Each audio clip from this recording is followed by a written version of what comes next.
Okay, and so we're off. If you've tried this hack for a little bit,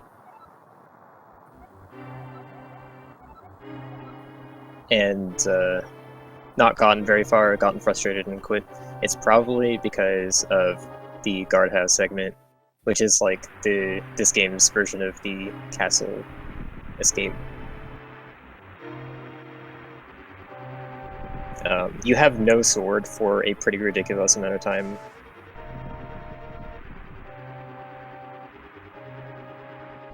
And a lot of the guards are faster, and it's just very, very hard to avoid damage.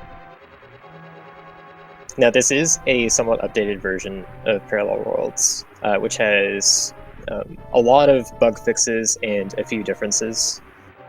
So if you played this a few years ago, you played a different version than the one you're seeing now.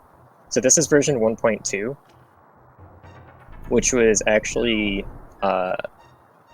made in 2016. I forget who worked on version 1.2 or who had permission to do that. It was either, I want to say it was either Quordimoto or Puzzle Dude, I can't quite. But yeah, so you talk about the run. FSG is going through this cave just to get the lamp. It's just kind of a bit of a walk, but that Armos is really just there to scare you, and you can just ignore it.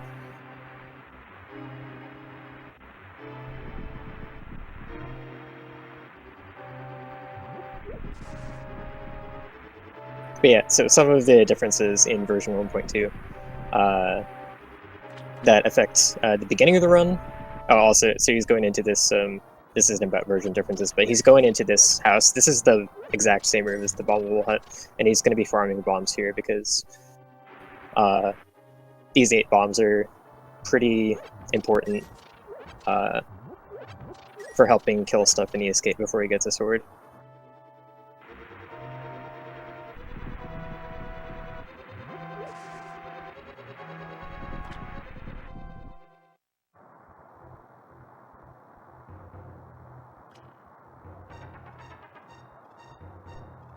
So something that's native version 1.2 is you're actually able to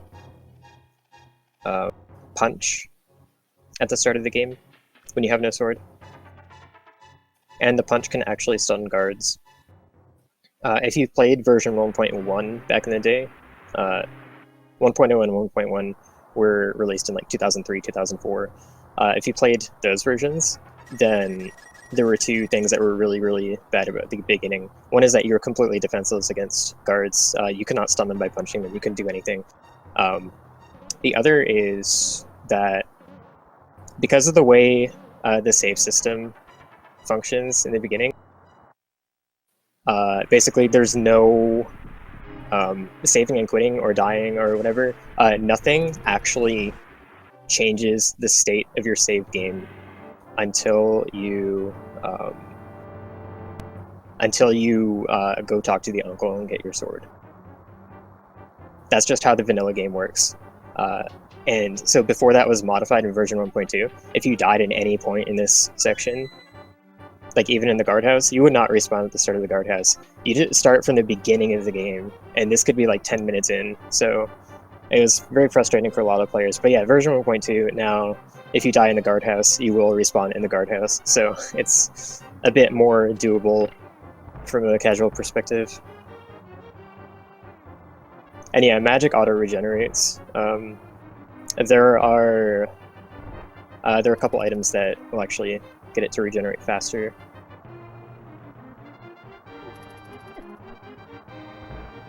So he's actually setting up Death Warp here.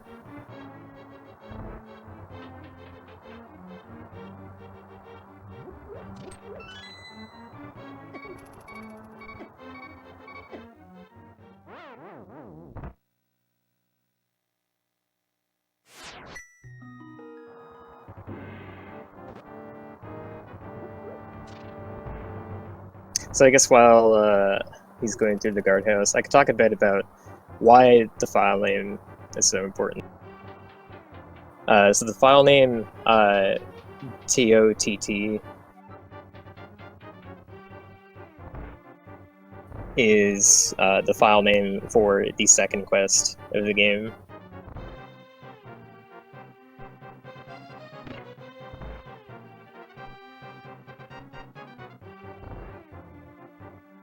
And there's some kind of there's some weird stuff that ends up being done,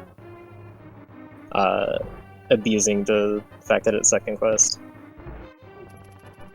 Now, actually, what happens in what is supposed to happen in the second quest is you're supposed to, after defeating Ganon, it's supposed to put you in an extra dungeon that you have to do.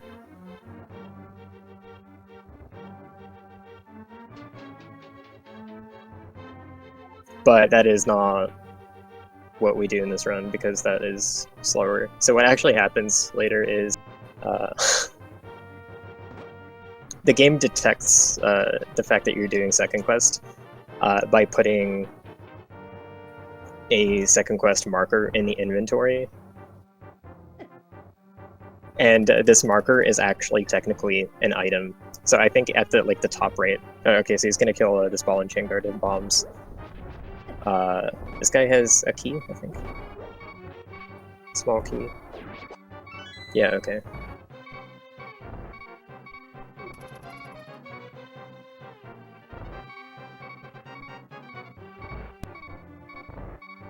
So yeah, the second quest marker is technically represented by an item in the inventory. So if you go to one of the fairy fountains, like the Wishing Well or Fat Fairy,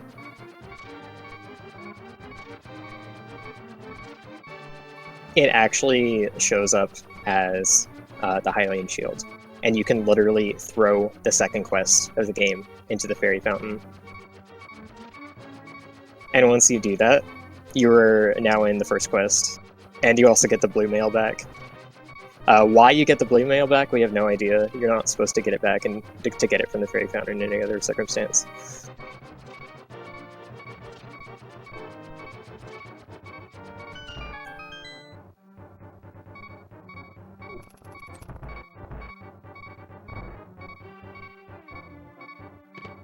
And so the reason, might be thinking, why even bother starting in second quest if you're just gonna literally throw the second quest in the fairy fountain? And so the advantages of second quest are that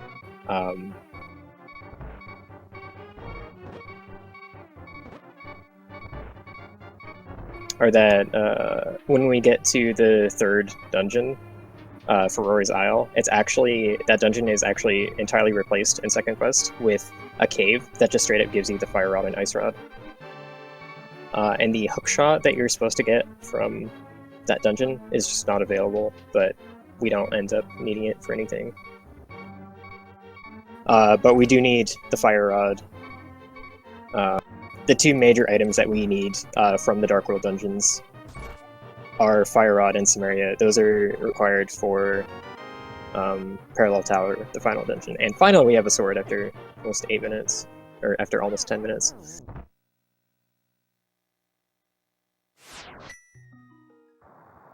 So in first quest, Fire Rod, you're supposed to get from, I think it's Saria's Gardens.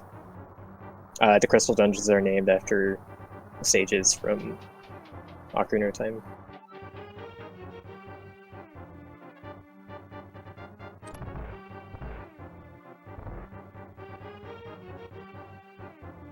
We still have to get Cane of Samaria from its dungeon, which is nice because actually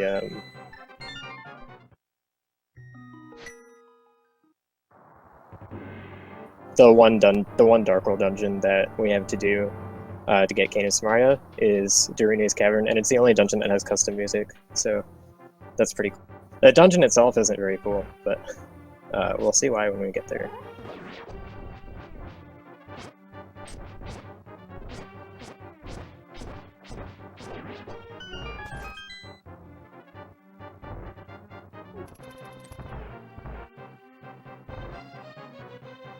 Oh, and the other advantage to second quest is, I believe, entering the cave simply entering the cave that replaces Ferrari's Isle triggers having beaten that dungeon, whereas otherwise in First Quest you'd have to beat that dungeon to trigger being able to access Aghanim's tower.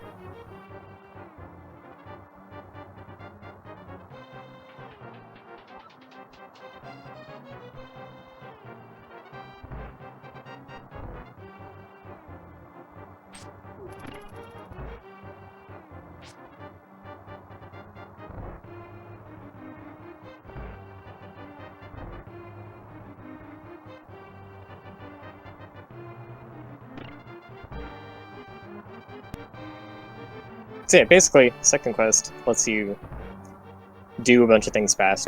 It lets you not have to do anything in Ferrari's Isle because it doesn't actually exist anymore. And it also lets you just get the fire rod right away and not have to go through Saria's Gardens for it.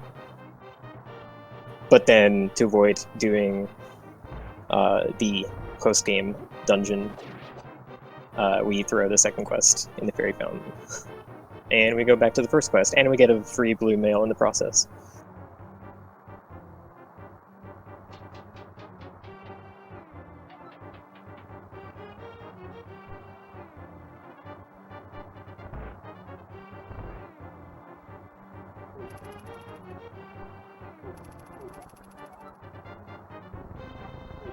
Alright, and this wouldn't be Link to the Past hack without a ornamental shelf that you have to push for no reason.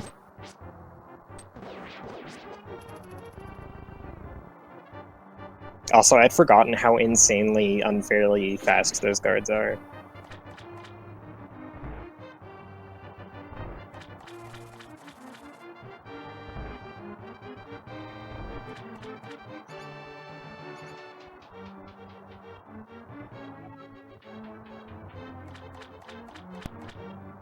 He's gonna do a spike skip here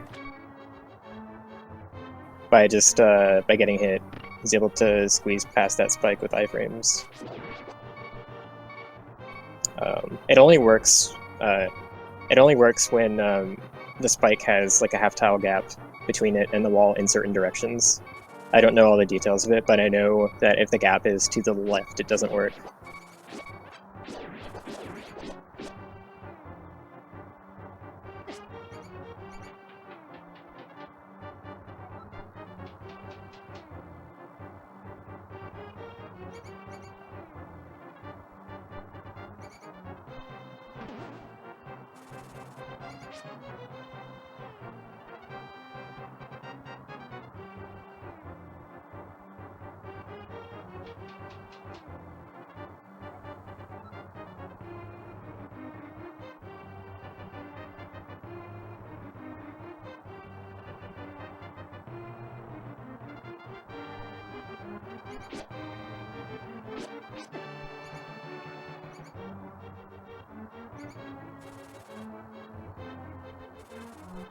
There's not too much to say here, but you can kind of tell how over the top and obtuse some of these puzzles can be.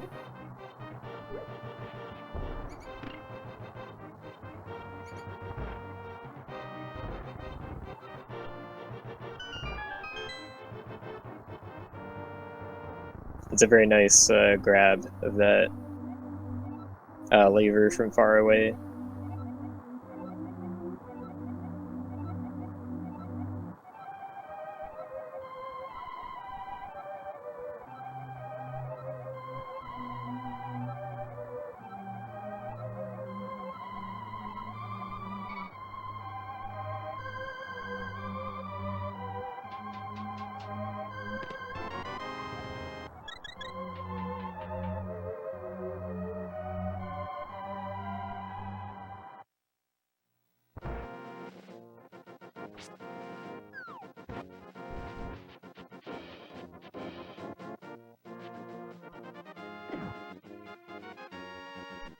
So I'd say one thing that this hack does have going for it is it has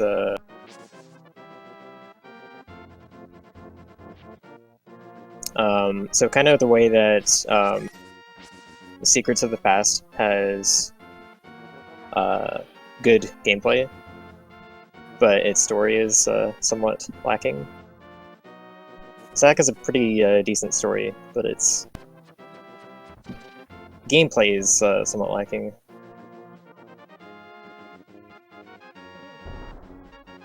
Also, if we're talking about rando, honestly, a Parallel Worlds randomizer would probably make the game easier.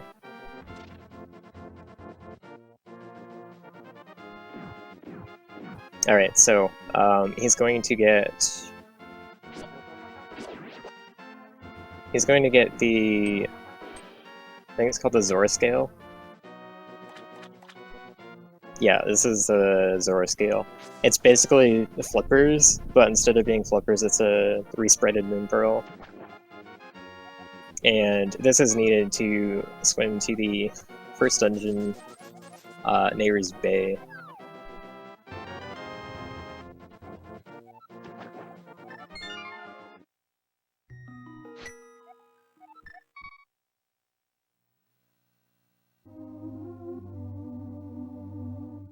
Nehru's Bay is the only, it's the only dungeon that we're gonna fully beat and get the end prize from, i.e. the pendant, i.e. the spiritual stone, i.e. Kokiri's emerald.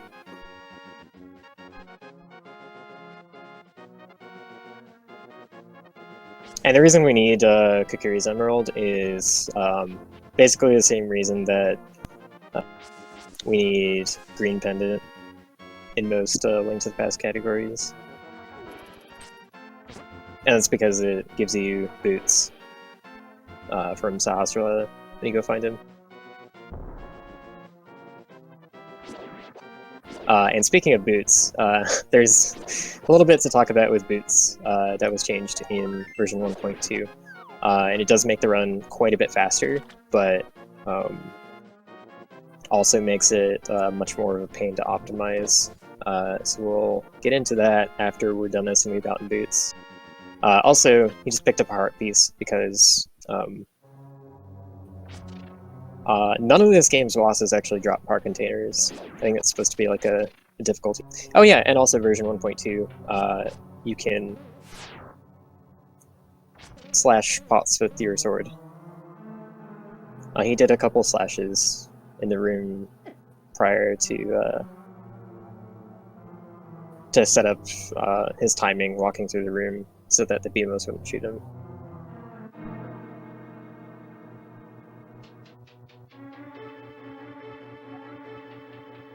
And so one of the things that was one of the like coding changes, custom code stuff that was done in this hack was there's actually a big key added to each dungeon.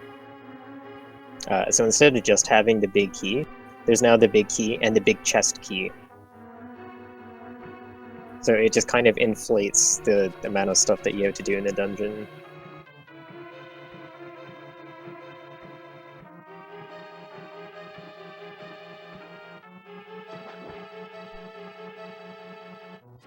I think here he's getting the big chest key.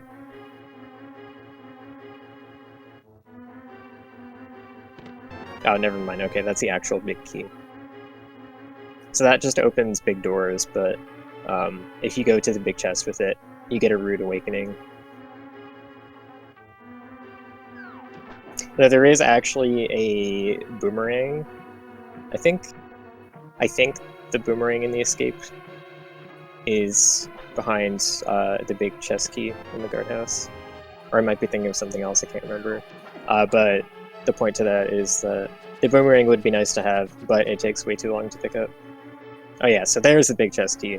Now he's going to swim to the big chest. He's taking a bit of damage to set up another death warp here. But this dungeon item is... you don't often... you don't usually see it early because of how powerful it tends to be as a weapon, but now we have the hammer. And I guess if you couldn't tell by the hammer pegs in this dungeon, it's kind of expected to be used to go through. So I suppose that's kind of a hint that it's going to show up here.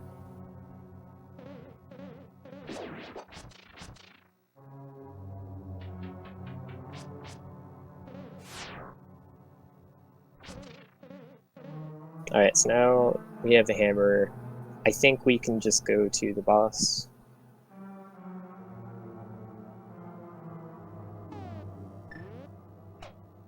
Now, before we get to the actual boss of this dungeon... Oh yeah, there's an invisible bridge here. You just kind of use a visual cue.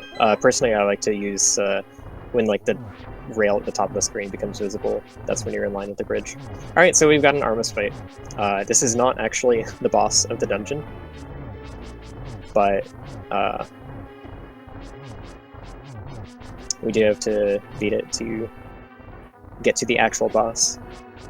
This fight is a huge pain. It used to be a lot worse in 1.1 actually. So in 1.1, it took a lot of sword hits. I don't know how many, but it could have been like 48 or something, I don't know. And the boomerang actually was much more efficient at killing the Armus. I think in version 1.2, the effectiveness of the boomerang and the fighter sword got swapped, so now sword kill is actually not bad in this version. So here's the actual boss of this dungeon. And if you've seen Link to the Past Animizers, you know this is a complete joke.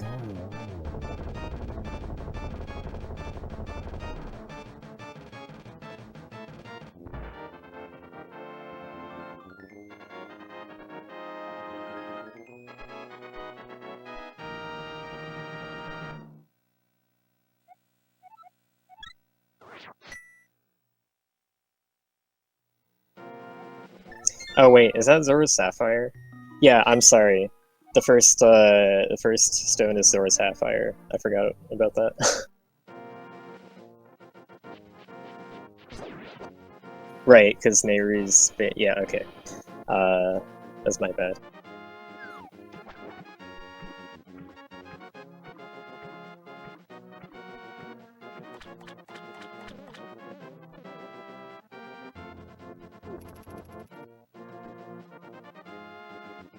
I think Armus can bounce around outside the walls because it is just assumed that it's always going to be inside the boundaries of the rooms. They didn't, they probably didn't program it to actually detect collision.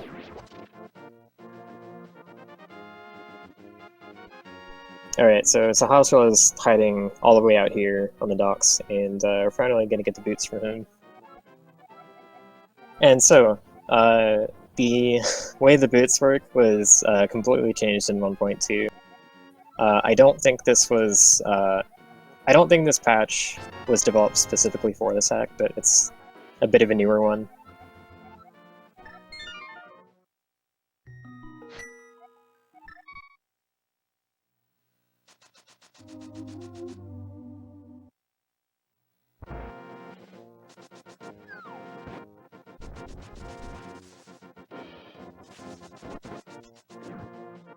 Oh, are they BS boot mechanics? I've never played Ancient Stone Tablets, so I'm not aware. But yeah, so, the boots in version 1.2, you can turn mid-dash with them, which makes it insanely hard to optimize.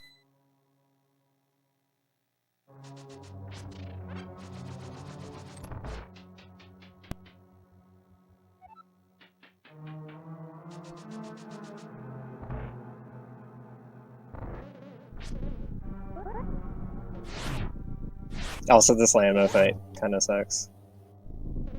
Like, I think Hammer is twice as effective here, but Hammer just sucks so much to use against this. You're getting shot at by everything, especially in a dark room. And like the sucky things about this ouch. The sucky thing about none of these bosses dropping heart containers is that picking up the heart container is what sets the boss flag. It's what causes it to not respawn. So that means even if you kill Landmo here and get past this room, if you die later in the dungeon, you have to fight him again every time you go through it.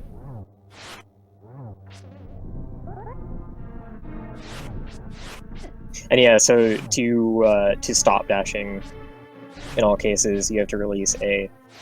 This also means that to continue dashing, you have to hold A at all times, whereas in vanilla, you can just let go of A, and you'll just keep going in the same direction until you cancel your dash by hitting a perpendicular direction. But because in this with this mod,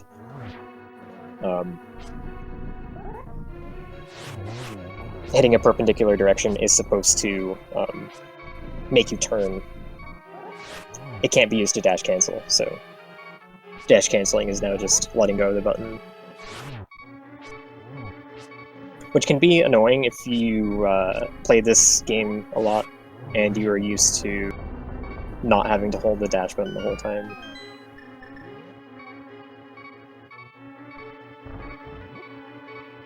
Okay, so one other thing that version 1.2 changed that I forgot about until just is that bombs do 0 damage to you now.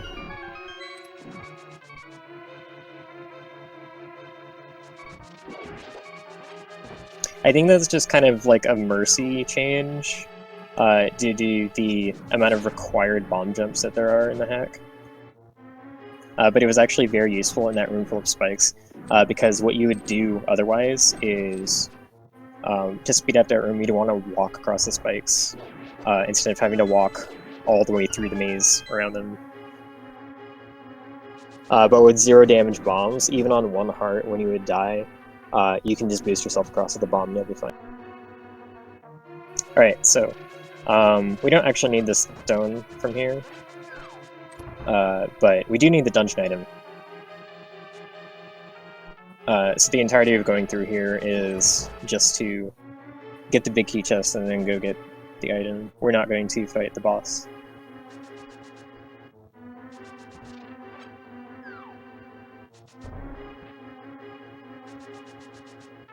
I actually do not remember for sure if the stone is required in if you're doing purely first quest. I don't think it is, but I can't remember for sure.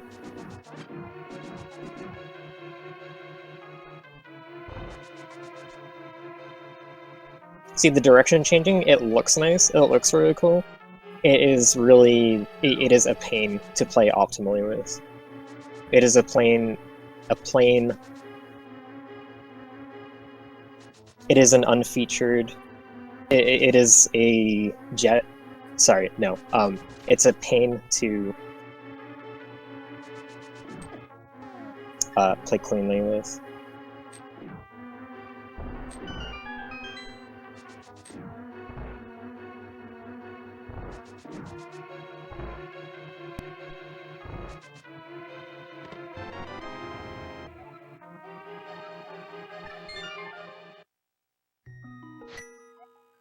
Okay, so dungeon item here, Goron bracelets.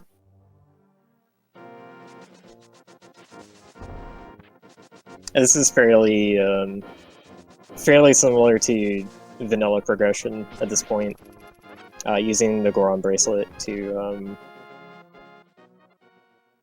be able to access the Death Mountain region, which is called Sky Isles in this hack.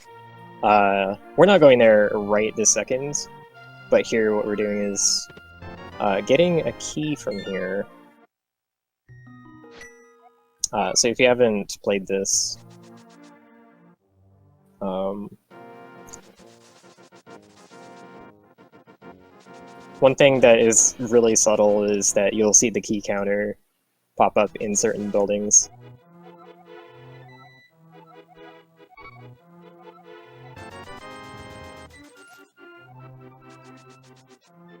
And so you get a hint for this, I believe, from one of the crystals, one of the crystal maidens, but to climb Parallel Tower, you actually need...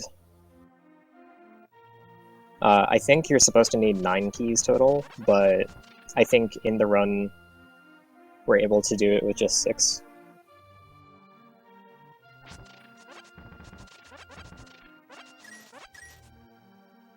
But so three of the keys are in the light world, 3 of them are in the dark world, and 3 of them are in the tower itself. So throughout the run, it's kind of like a required kind of side quest, fetch quest thing that you need to be working on.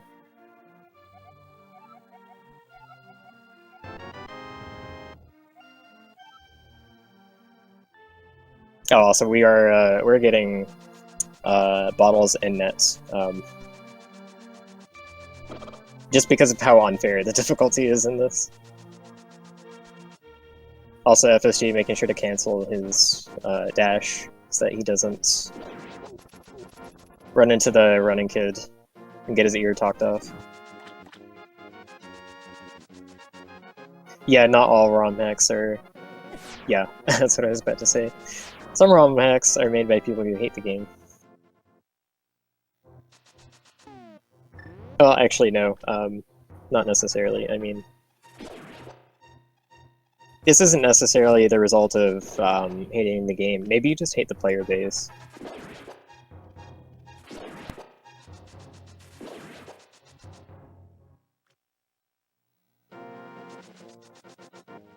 Alright, we have a question in chat. Are there any good big Zelda ROM hacks like Parallel Worlds? I don't understand the question. Oh, okay. You mean largely. Okay, that clears it up for me. Thank you.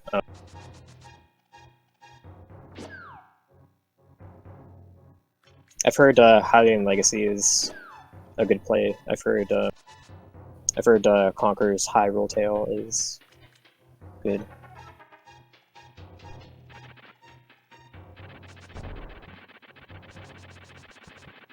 Oh, also, I think we can just dash through that spike. Not 100% sure, but I think that's possible because of the pit that you're next to, because when you're dashing along the side of a pit, it does weird things to collision. Like, I don't know, I might be a bit off about this, but it's like the game sort of prioritizes the pit over anything else. Okay, so we're finally at, instead of Ferrari's Isle, which is a full-fledged dungeon in First Quest, we have Ferrari's Secret, which is this tiny little cavern that replaces it in Second Quest. Fire Rod and Ice Rod are here. I don't remember why we're picking up Ice Rod, but Fire Rod is extremely important, and normally, like I said earlier, we'd have to go through Saria's Gardens in the Dark World just to get it, and that is slow and painful. But yeah, so I believe merely entering Ferrari's Secret in Second Quest is, it just sets the trigger that that dungeon is beaten. And that trigger is required for the smiths to be able to temper your sword. So Tempered Sword here is the level 2 sword.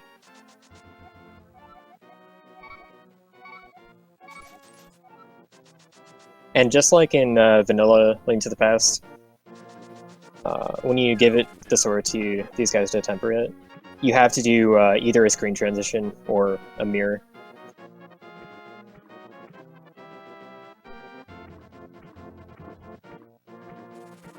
And then once you've done that, you can pick up your sword from them. So yeah, Tempered Sword is level 2 in this.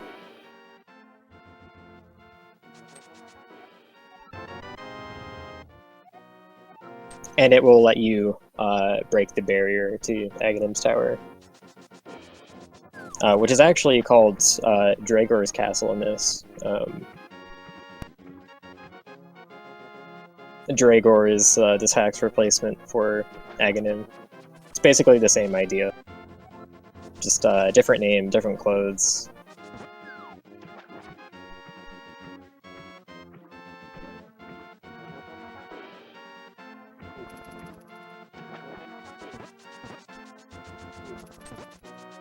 There's also a pretty ridiculous amount of anti-sword shooters in front of the castle barrier here.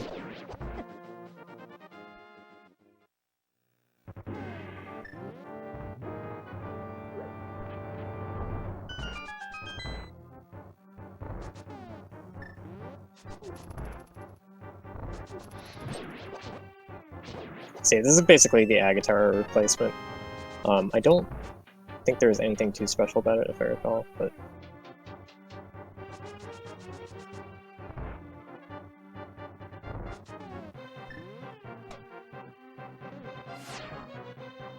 You see a lot of the same room ideas just expanded upon. Agatara and Vanilla is basically just supposed to be like a linear kind of run through to the end, just a big gauntlet. And that's pretty much what it is here, except with Parallel Worlds level of fake difficulty.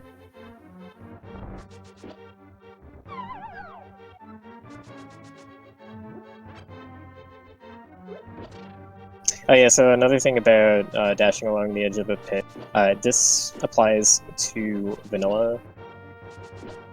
Oh, this,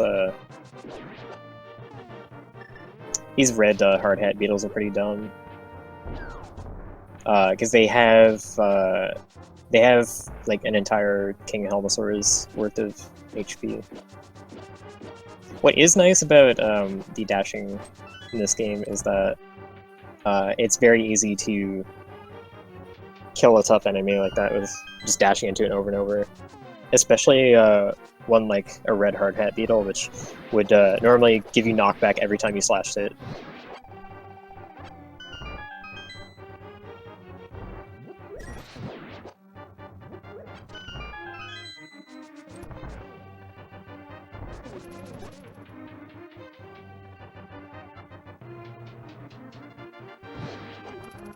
Someone remind me what I was trying to talk about before, because I forgot. Oh yeah, pit dashes. So in Vanilla, if your dash takes you alongside a pit, it does something weird to the dash, where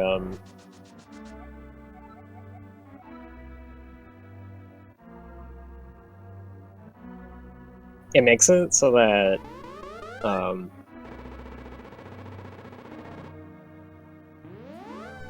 pressing in any direction, even the one that you're dashing in, will cancel the dash. And it also makes it so if you try to do a dash turn in place, I think the turn part of it doesn't actually work. Also, yeah, so this is the Dragor fight. Blue balls and stuff like work exactly the same. It's just that the room sucks.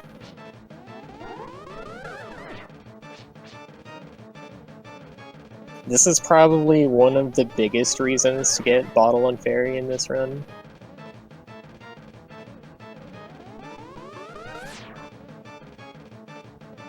That was a fortunate lightning strike. So because you can't really camp the top corners of the room too well, a lot of times you're stuck hoping that his lightning doesn't spread too far in the bottom corner, because it's random. It's random how it spreads. I'm not 100% sure, but I think Aghanim's lightning is identical to Vitreous's.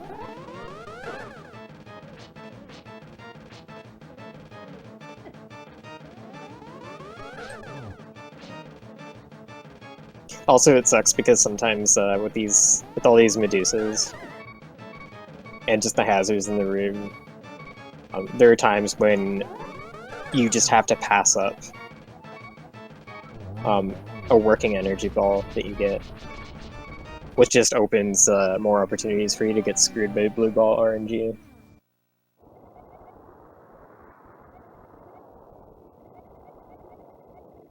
I don't think he used any of the fairies, so I think he was pretty fine on health. But yeah, the fact that you don't get heart containers from bosses, and that if you want more hearts, you have to route in heart pieces along the way. That also makes this really difficult. Okay, so after defeating Dragor, you get put in the Icy World, which is this game's version of the Dark World. And you are stuck here until you do Parallel Tower.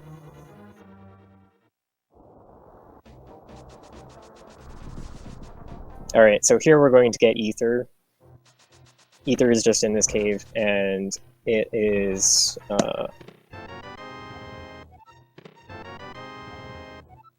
Oh, I forgot Cane and Burna is put in here. I think that's a version 1.2 thing.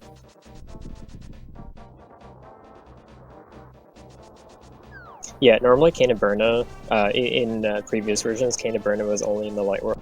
And if you went to Icy World without finding where it was hidden, you were pretty screwed without it.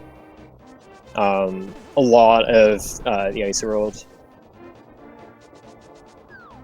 is like just to where Burna is almost mandatory to survive. Especially a lot of laser placements and spike placements in Parallel Tower. So this is where the bow is. It's like in this this like hunter's house, I guess.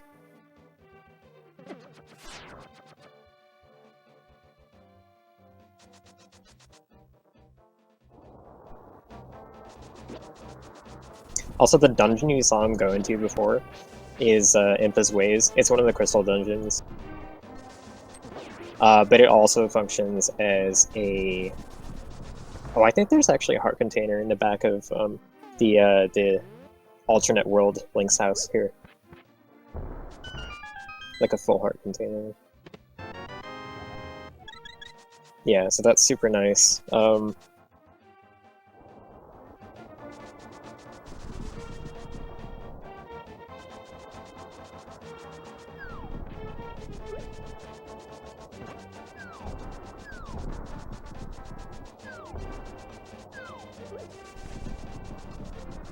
Also, I think we're getting a couple Parallel Tower keys here.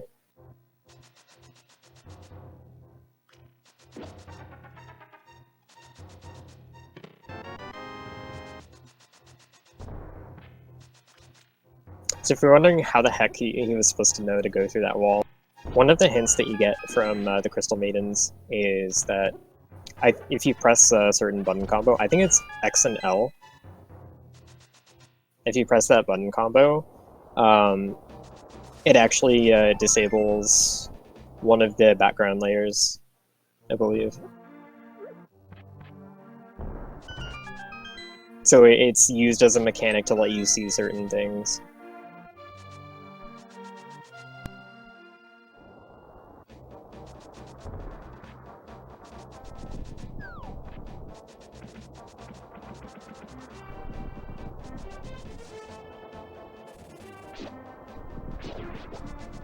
Alright, so this is where the Dark World Fairy is.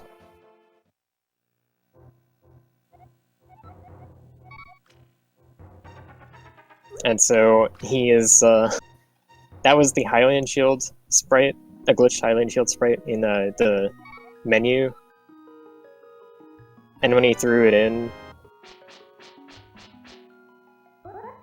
it looked like blue mail. But is what I was talking about before. He just literally threw the second quest of the game into the Fairy Fountain. So now we're in the first quest. And now we don't have to do the post-game dungeon.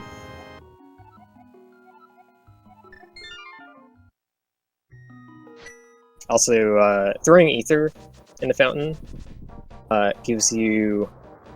Does it give you quarter magic? I think it's quarter magic.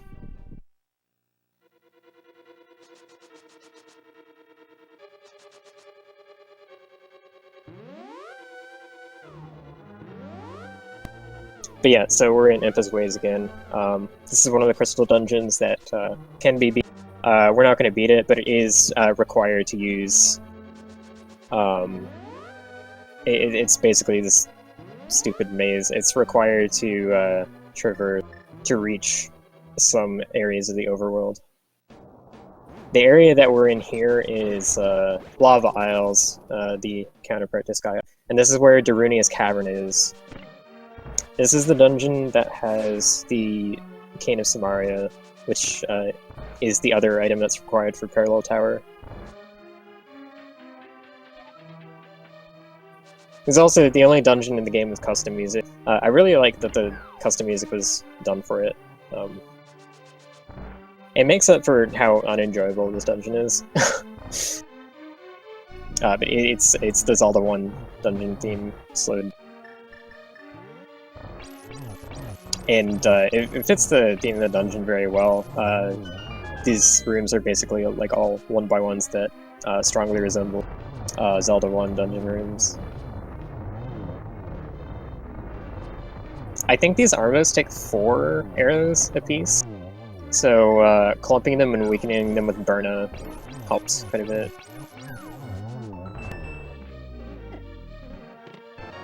I think there's a reason why FSG uses the Ice Rod to help with killing Armos instead of the Fire Rod, but I can't remember what it is.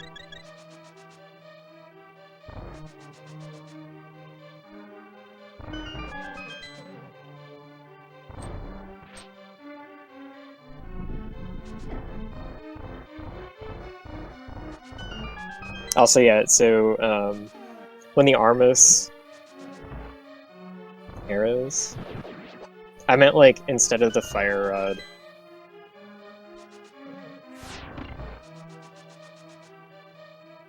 Like, I thought there was a reason you didn't use the Fire Rod instead. That's what I can't remember. I know it's to save arrows. But anyways,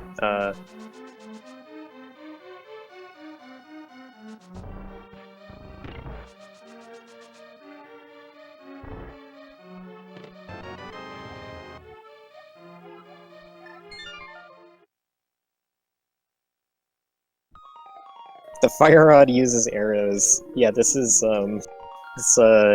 this hack was the inspiration for Retro Mode and Randomizer. Oh, FR is nerfed. Is that a 1.2 thing?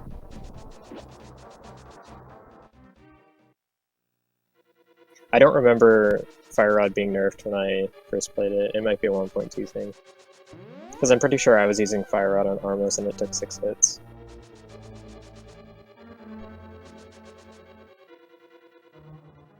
Anyways, so Parallel Tower is in another section of the Lava Isles. So these dungeons, for people who are coming in recently and missed earlier explanations, these dungeons do have bosses. These crystal dungeons do have bosses. We don't need any of the crystals. The only thing the crystals are actually needed for is reducing the amount of silver arrow hits that it takes to defeat Ganon. And we aren't even going to be using silver arrows on Ganon. So, Parallel Tower. Pretty much the first room. Not just the first room, but the first room is kind of the first room, obviously. I should just shut up. We need Fire Rod and Samaria, basically. That's what I'm trying to say. Okay, so, FSG is about to do a bomb jump here. The ramifications of this bomb jump are actually really interesting. So he just actually skipped, this bomb jump skips, an entire intended, like, separate climb of the Parallel Tower. So this tower exists both in the Light World and the Dark World. You saw this tower, near Ferrori's Secret, but we didn't go into it.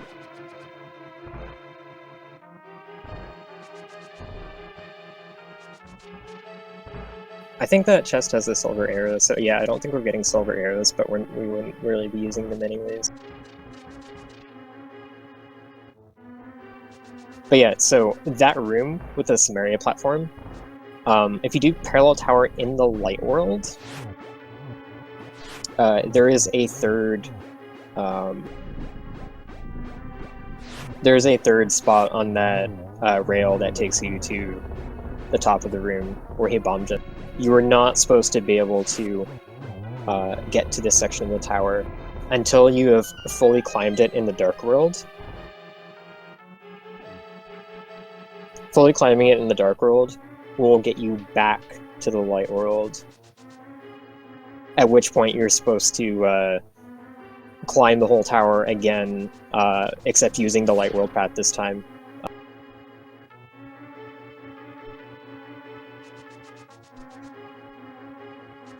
It's mostly the same rooms, but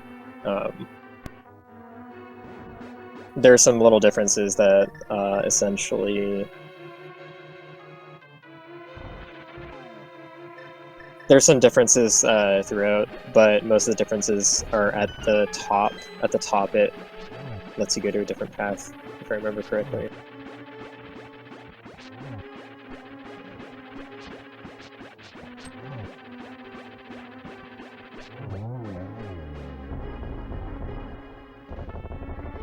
I think what it is going through Parallel Tower in the Dark World, which is the first intended climb, is supposed to be the thing that gets you back to the Light World and gives you the mirror and such.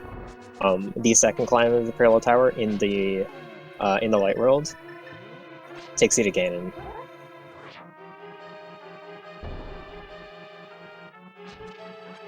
So this bomb jump here is just to get this Parallel Tower key. And the intended way to get this key is to fall from the floor above in a specific hole. Which is really annoying because it means that you have to backtrack and redo a bunch of stuff.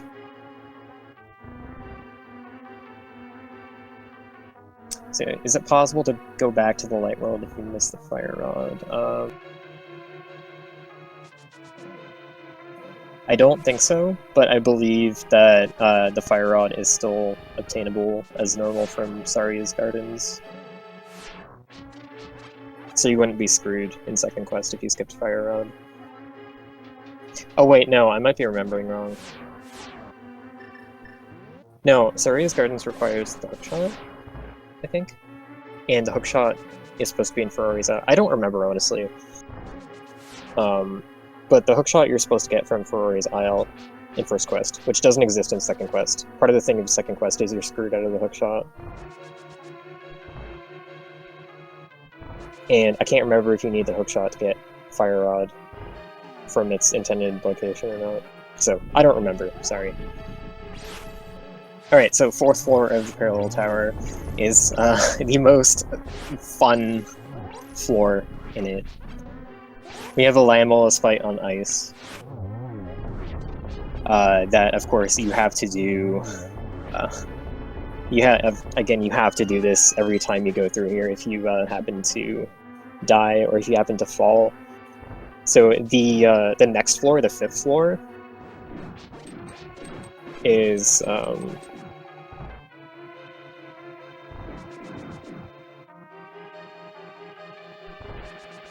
has a lot of pits.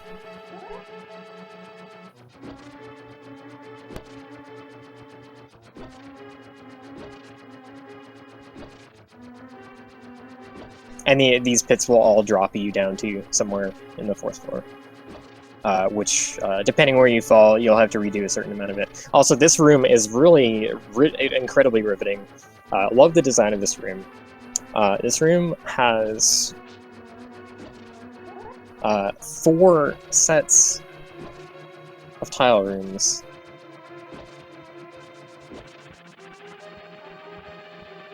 And a Moldorm in the center.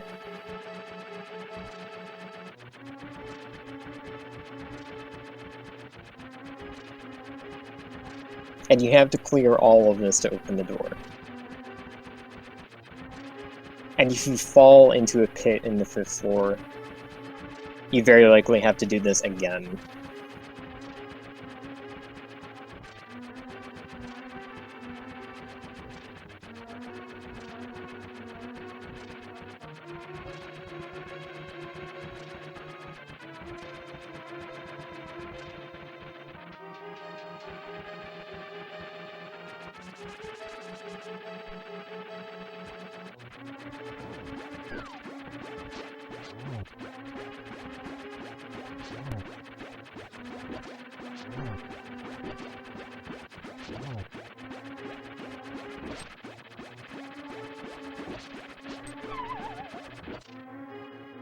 That was not... Fall was tiny bit earlier than intended. So I think the only way to get off of this... Okay, I just said the only way, but I'm being shown up here. The way you're supposed to get out of that center platform after defeating Moldorm is by falling off. But of course you can just hover to the bridge.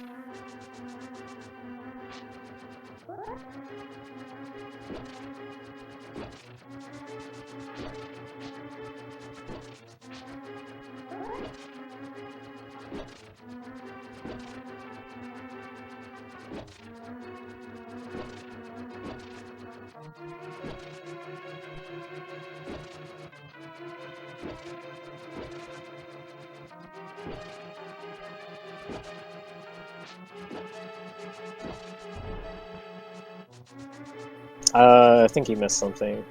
Don't know what it was. Probably a tile in like the... Okay. Wow. Okay, so, the last tile of the bottom right tile quadrant, he moved off screen before that tile actually hit the wall and exploded. So that tile was just hanging there, waiting to be moved on screen again. So it could die. Also, I didn't talk about this, you notice he's walking through a bunch of doors that appeared. That's another one of the hints that the Crystal Maidens are supposed to tell you.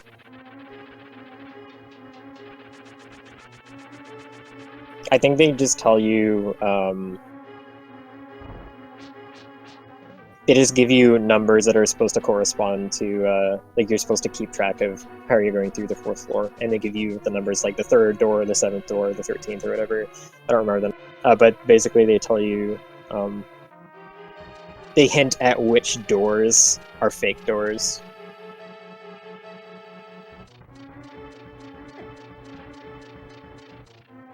So yeah, 5th floor, like I mentioned, there's a lot of pits here that if he were to fall, they would take him to various places on the 4th floor, and he'd likely have to redo a large section of it, including having to redo all the tile stuff. So I saw a question earlier about if Second Quest is faster. I explained this a lot earlier in the run, but it's pretty interesting and pivotal, and a lot of people probably missed it by now, so I'll explain it again. So, FSG started this run in the Second Quest by inputting the special file name in this game that gives you Second Quest. And the thing Second Quest does for you is it replaces the 3rd Light World dungeon, Ferrari's Isle, with a small cave called Ferrari's Secret that has the Fire Rod and the Ice Rod in it. And entering it, simply entering it, counts as beating the dungeon. So that's all you have to do to Okay. That pit is actually not... That pit actually damages you, so... I was afraid he was going to fall to 4th floor. So yeah, it's fine. Okay, so... you save time by not having to do a full dungeon of Ferrari's Isle. You also save time because normally you're supposed to get the hook shot from Ferrari's Isle, and you're supposed to get the Fire Rod from Saria's Gardens, one of the Darkle dungeons. So by getting the Fire Rod up front right there, it saves a lot of time having to go get it. Now the downside of Second Quest is that post game, you have to do a dungeon after defeating Ganon to complete the second quest. Now obviously that would take a while, and we don't want to do that. So what we actually do is there is a to denote second quest, the game has an item in the inventory and it just disguises it as text that says second quest. I think it's in the top right corner. Now, if you go to the Pyramid Fairy, which is in a lake in this game, if you go to the Pyramid Fairy, that item actually shows up as a glitched Hylian shield. And if you throw it into the fairy fountain, you get blue mail back.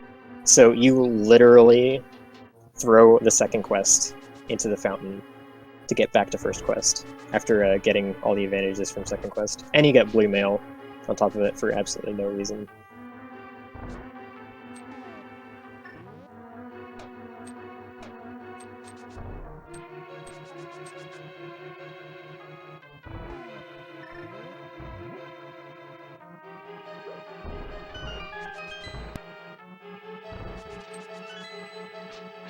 I guess I'll mention one other thing that version 1.2 fixed. There was a pretty severe... I don't know if I'd call it a bug, but it's definitely a huge oversight.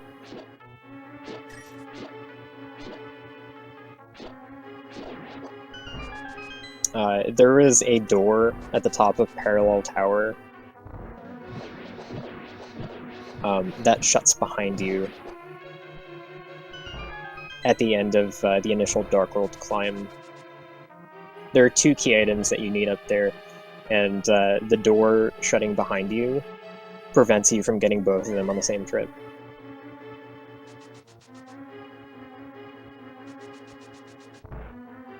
So in older versions, you actually had to climb Parallel Tower 3 times instead of 2. I suppose that's only if you wanted Master Sword, which we don't need. Master Sword is the level 4 sword. Now you actually can get Golden Sword pretty easily in this route. You can throw Tempered Sword, which is the level 2, into the Fairy Fountain to get Gold Sword, which is level 3. But Gold Sword actually does the same damage as Tempered to most enemies. So it doesn't actually really save time in this route, so there's a little point in getting...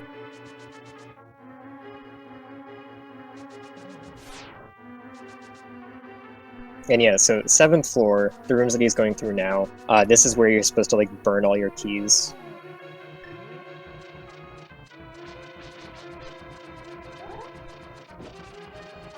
I think the initial Dark World climb is supposed to require 3, and the Light World climb is supposed to require 6. We're only doing the Light World climb here, because we did a bomb jump at the start of the tower to access the part that's supposed to be gated to only the Light World. So that's what we're doing here. The Dark World climb is supposed to take you to the mirror, which will let you get back to the Light World. The Light World climb is supposed to take you to Ganon.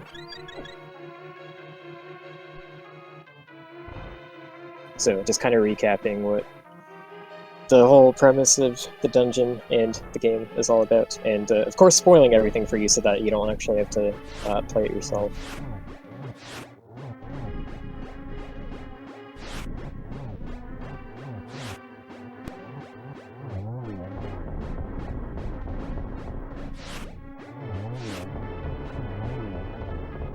There are also all dungeons NMG runs of this, and they're like 2.5 hours.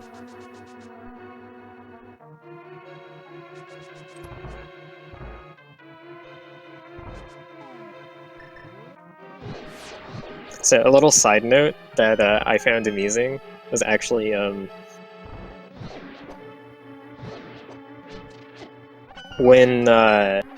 when Key's Sanity mode came out for the Link to the Past randomizer, it actually reminded me very heavily of playing Parallel Worlds for a couple reasons.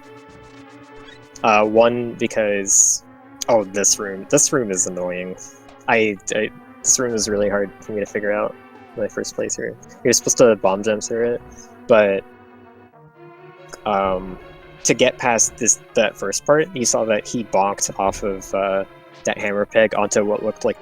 So you have to know that there's a standable tile behind those tall torches. That is a mechanic that's present in the vanilla game, and it's in Spike Cave. So if you're in Spike Cave,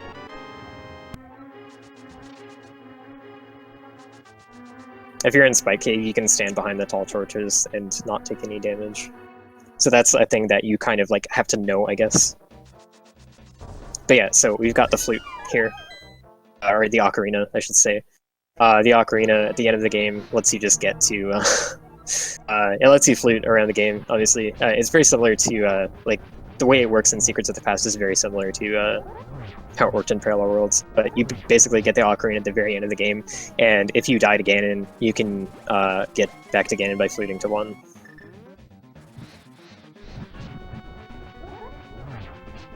Alright, so this Ganon fight is very, very different. It's much harder. So torch glitch, unfortunately not an option, because the torches actually start unlit. And you can also see that we're starting in phase 2 with the fire bat rings. And you have to continually keep the torches lit during all of the phases. With magic regenerating and getting quarter magic, Burna really helps a lot. But also, you don't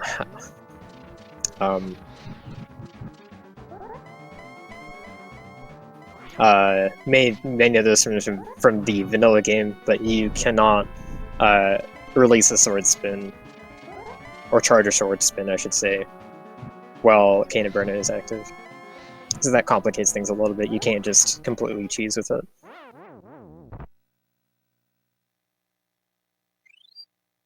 Alright, so yeah, fairies. Fairies are a very good thing to have in this run. Alright, so I have written down the actual spin counts of the Ganon phases.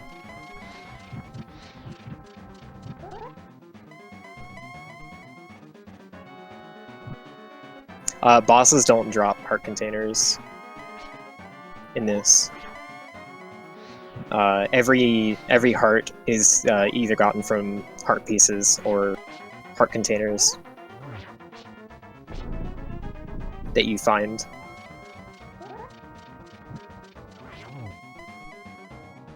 Alright, so phase 4.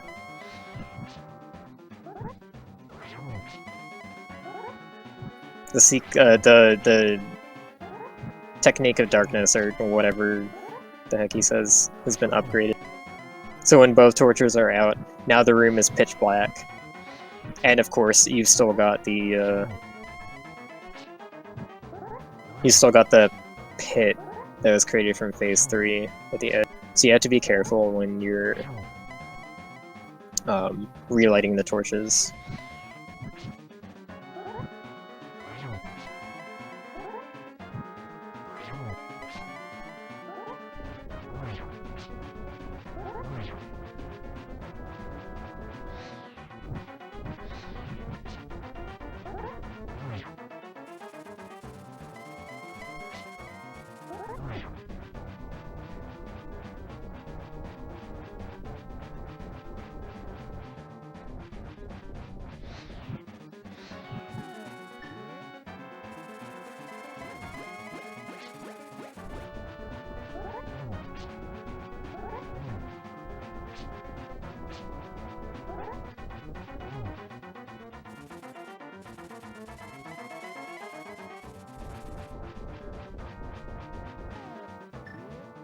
Okay, so phase 2, which you start the Ganon fight in, it takes 11 spins.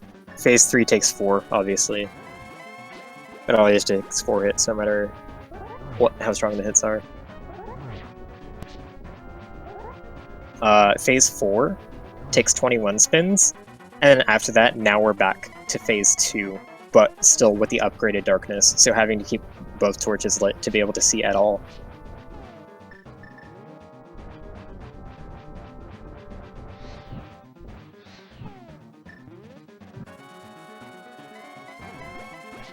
So this is another 11 spins, and then he'll go back to phase 4, if I recall correctly, which is another 21.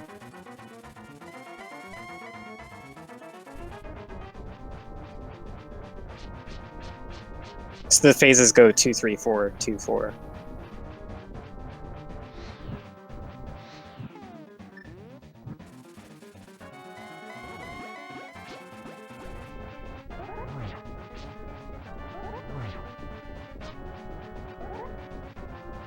You can't do torch glitch in this because the fight starts with both torches unlit, so there's no opportunity to actually do it. It would still work on this version of the ROM, if not for that.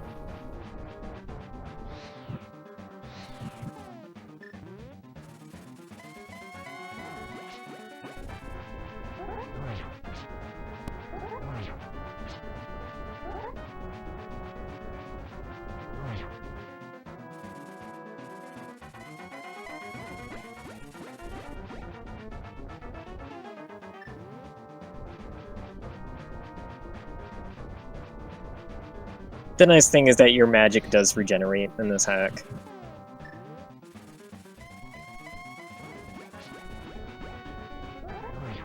So it's a matter of managing your usage versus time.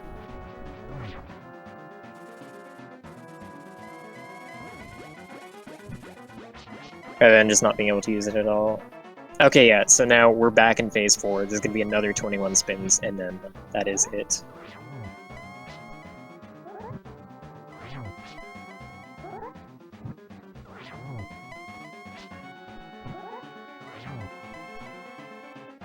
I don't remember how many silvers it takes, but like I mentioned before, the function of the 7 crystals is each crystal actually reduces the amount of silver hits it takes for Ganon. If you don't have any, it takes like upwards of 70 or 80. Alright, so FSG just walked in the pit, and that's going to restart the whole Ganon fight, so if you enjoyed watching this, you'll get to see more of it. He's gonna flute away to, I guess, restock on fairies. Oh, what's actually kind of interesting here is that because you're supposed to be in the... Oh, okay. So yeah, first quest. Since we're in first quest now, Ferori's Isle exists, so now he can enter it and get fairies from here. I think he's actually in fake Dark World right now.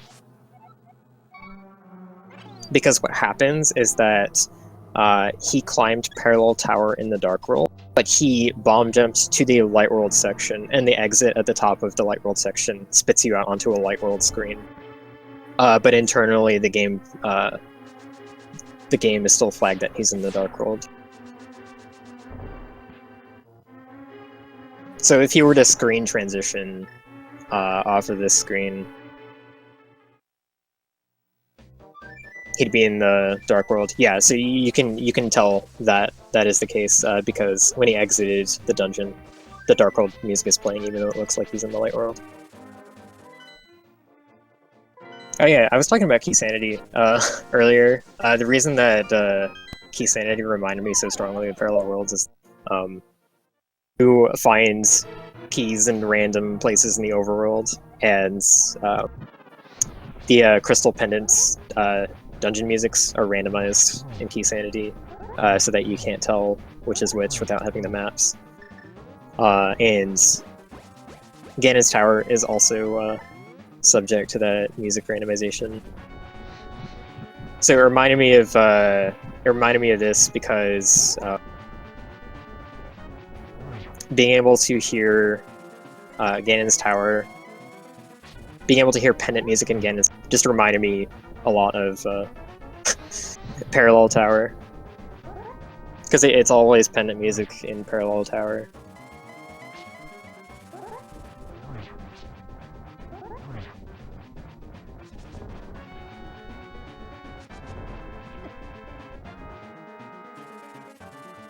Chat reminding our runner that magic does indeed regenerate in this hack.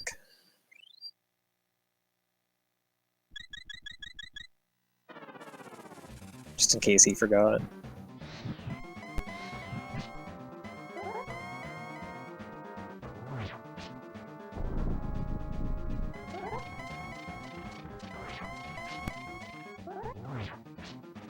Oh, you say that, Nico, but I unfortunately enjoy this kind of stuff, so...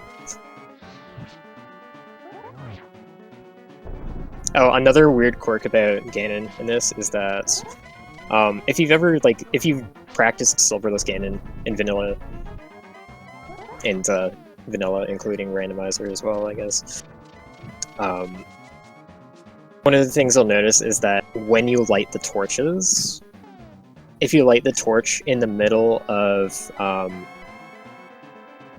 Ganon teleporting, the torch lighting interrupts his teleport. And you see people use that to be able to set up places to stun him in the middle of the room so that you can set up triples with the silver arrows and stuff like that. It's also used heavily to, or it's kept in mind at least, for the timings of lighting torches for silverless spins. So like, if you light the torch, in vanilla, if you light the torch as Ganon arrives at his destination after warping, it interrupts his fire bat attack. So if you time it properly, the fire bat attack just doesn't happen. And depending on when you lit the torch, you have the remaining amount of Ganon's blinking frames to set up your spin. So that's used very strategically when you're fighting Silverless Ganon in vanilla. But I don't know why, but for whatever reason, lighting the torches in Parallel Worlds does not interrupt his warping. So you can't really use that. But I guess the upside to that is that you can always rely on his like cycles being consistent and not disrupting the pattern of them.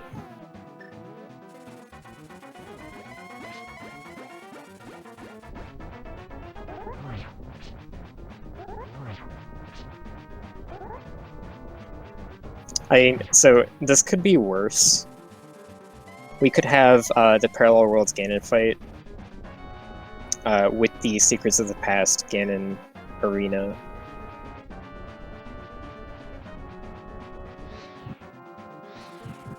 I actually kind of want to try that fight now.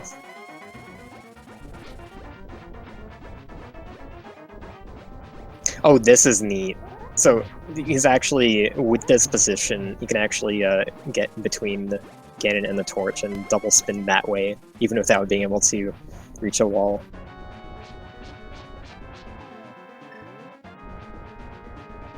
I did not really think about that.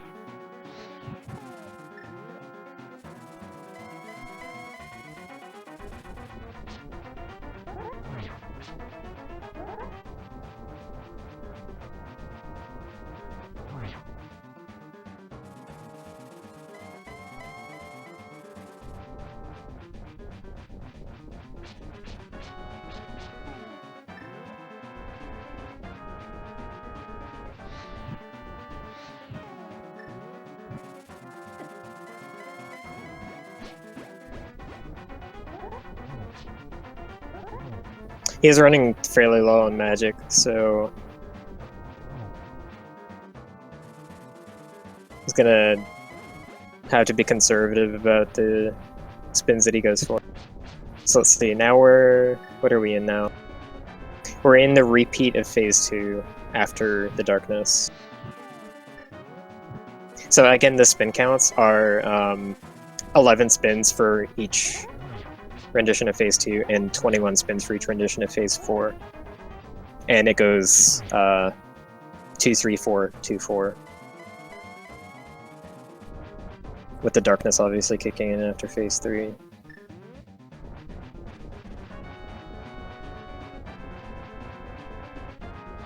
Like, I think my personal problem, I guess, I don't know whether to call it a problem, but the reason that I end up liking this kind of stuff is because I tend to appreciate the good things, like the really cool involved changes. The things that on their own in moderation pulling off is really impressive, and having to do is fun to an extent. I'm able to appreciate those kinds of things past them being used unfairly in excess and such, so that's why I'm commentating this, because I've actually played this game.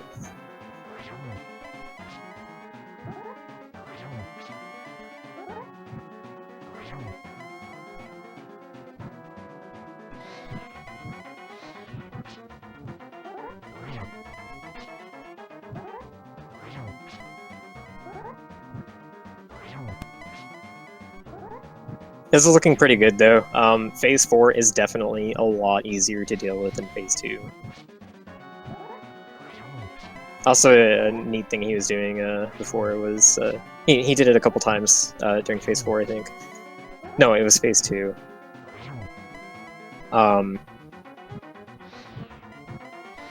If your spin attack recoils you to the edge of a pit, the edge of the pit actually cancels... it cancels the rest of your spin. So you're able to gain control of Link earlier than normal to start charging your next spin attack. So that's the thing he was making some use of. It's a bit risky because obviously you can fall.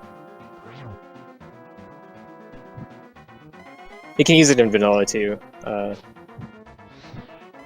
but it's really not as useful because you'd only have access to that in Phase 3 or 4. And getting spins in faster usually doesn't help Phase 3 and 4.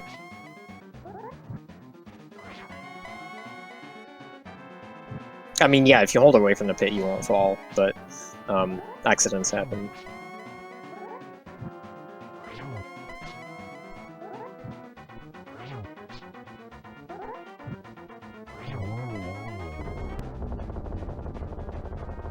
Yes, you still have to spin the gold sword. But I'm assuming by gold sword you mean level 3 sword. Alright, and GG.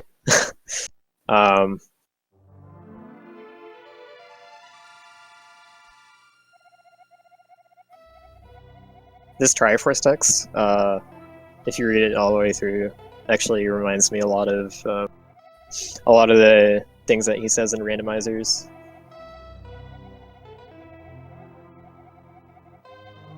And it sums up this game pretty well.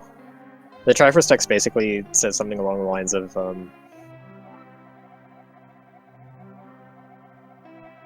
like, I can't actually grant any of your wishes. It's something like that. It's like some middle finger slap in the face kind of thing. But yeah, GG in that run. That was really fun to watch, and it's fun to see how to get through a game like this.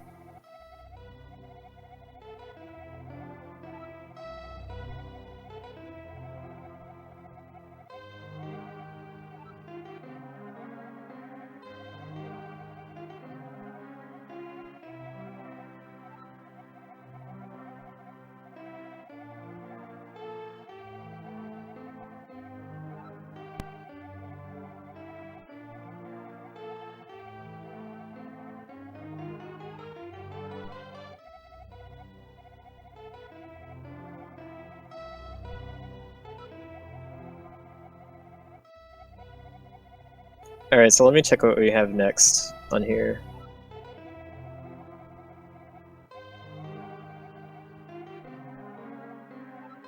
Oh, this is... Oh, I'm so excited for this. I didn't know this was happening now. Okay. This is the low percent all bosses theory test of the vanilla game. Created by Tajso.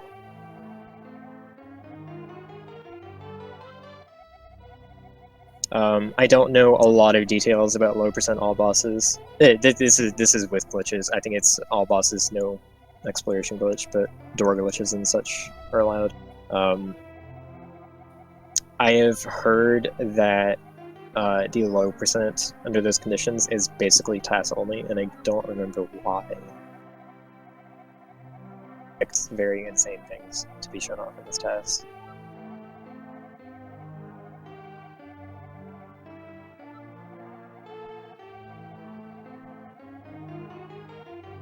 I think this run was. I think this PW run is. I think it was fine for the marathon run,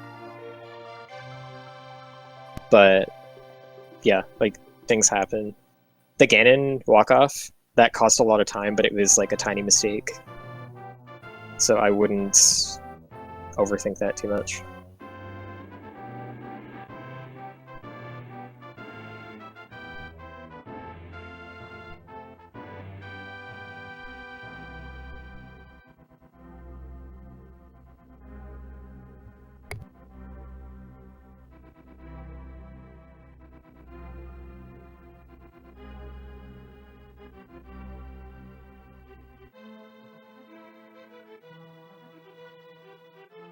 Alright, so looks like Taj is gonna be in here soon to show off and talk about the thing that he crafted, which I'm really excited for.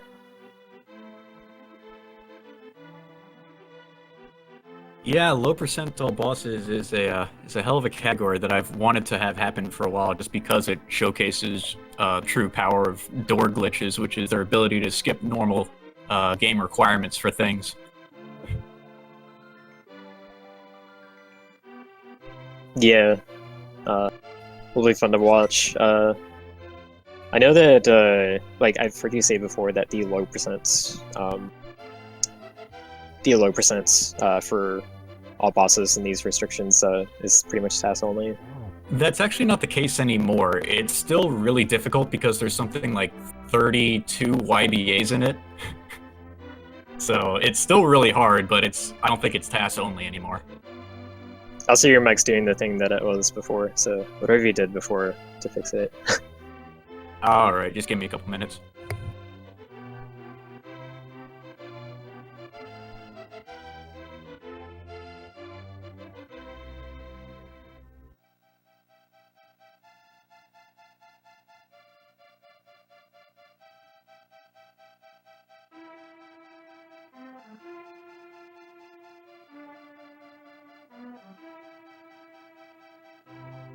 Alright, so he'll be getting that set up, and we'll be switching over relatively shortly, so, you know, I'll be out of here. I'll be running again at 2 a.m. Eastern, but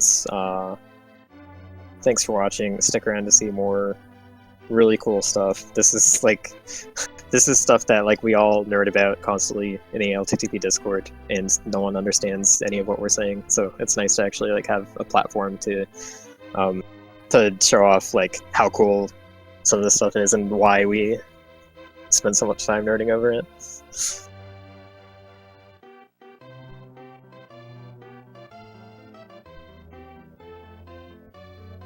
But yeah, see ya.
Alrighty, I'm back. How's everybody doing?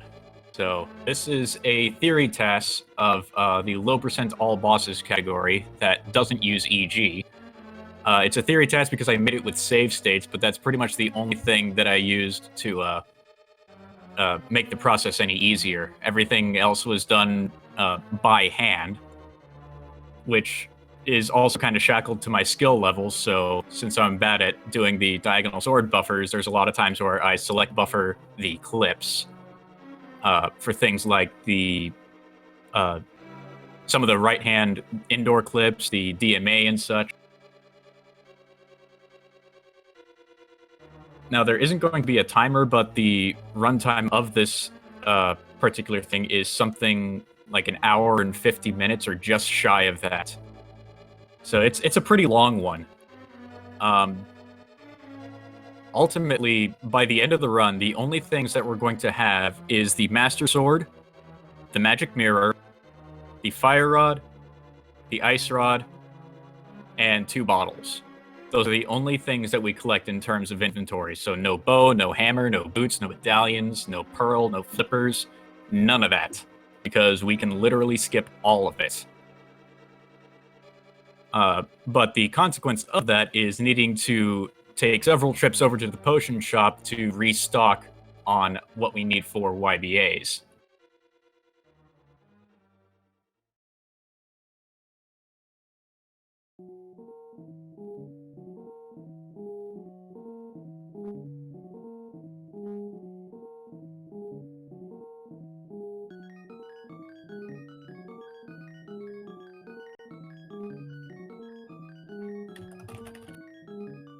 Ah, there we go.